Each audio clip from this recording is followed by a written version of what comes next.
is Mike Davis. He's the founder and president of the Article 3 Project, former law clerk to Justice Neil Gorsuch. Also with me, Saul Weisenberg, former deputy independent counsel, Fox News contributor. Saul, what do we make of this? Well, didn't I tell you 2 or 3 days ago this case was not going to be tried before the election? And it won't be. The thing that really stands out at me, apart from the substance of what the Court of Appeals decided, is that normally, even before you talk about going to the Supreme Court, you've got 30 days in which to file a motion for rehearing, and almost everybody gets an automatic stay when that happens. But that didn't happen with former President Trump. They said, if you file a motion for rehearing, we're not going to stay it. If you want to stay this decision, the effect of this decision, you have 7 days to let us know that you have filed an application in the U.S. Supreme Court for a stay pending your filing of a writ of certiorari. So basically, why is former President Trump being singled out in this way? It's obvious. The Court of Appeals wants the trial to proceed before the election, and that's an inherently political decision. I'm continually amazed by the ability of Trump's opponents to shoot themselves in the foot in ways like this. Now, moments ago, someone who used to be a good friend of ours, Judge Ludig, Mike Ludig, former federal appellate court judge for the Fourth Circuit, went on MSNBC, where his new friends are, and had this to say about today's ruling. Watch. Today's decision by the D.C. Circuit did not hold that the president is arguably disqualified under the 14th Amendment from the presidency, but it did speak very pointedly to the argument that he might be.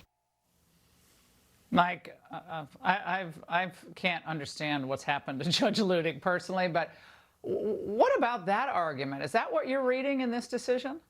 Not at all, and I think that President Trump fried Judge Michael Ludig's brain. What we have here is the issue: can a president be prosecuted by his successor for his official acts? Members of Congress have both civil and criminal immunity. Federal judges have both civil and criminal immunity for their official acts. Why wouldn't the President of the United States? Does this mean the Trump 47 Justice Department can prosecute President Obama for capital murder for his extrajudicial drone strike of 2 American citizens, including a minor? The Supreme Court now has to take this case because this is so much bigger than President Trump and their Trump derangement syndrome.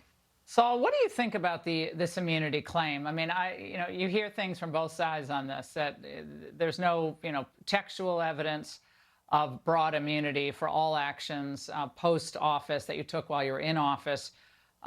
But is it clear which way the court would actually go on this ultimate question?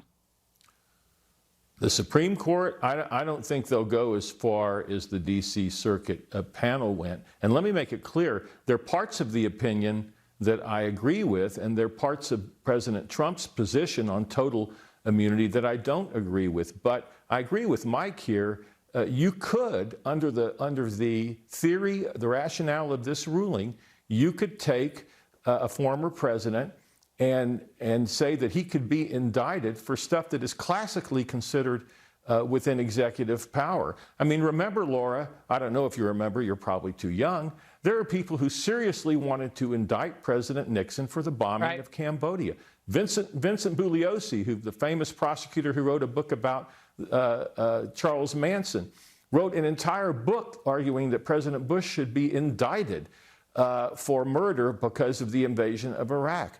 And under this ruling, the rationale of this ruling, these loony theories could become the law.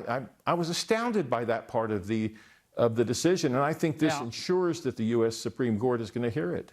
Yeah, well, the D.C. Circuit's filled with lefties. I mean, that has to be turned around as well. Mike and Saul, thank you.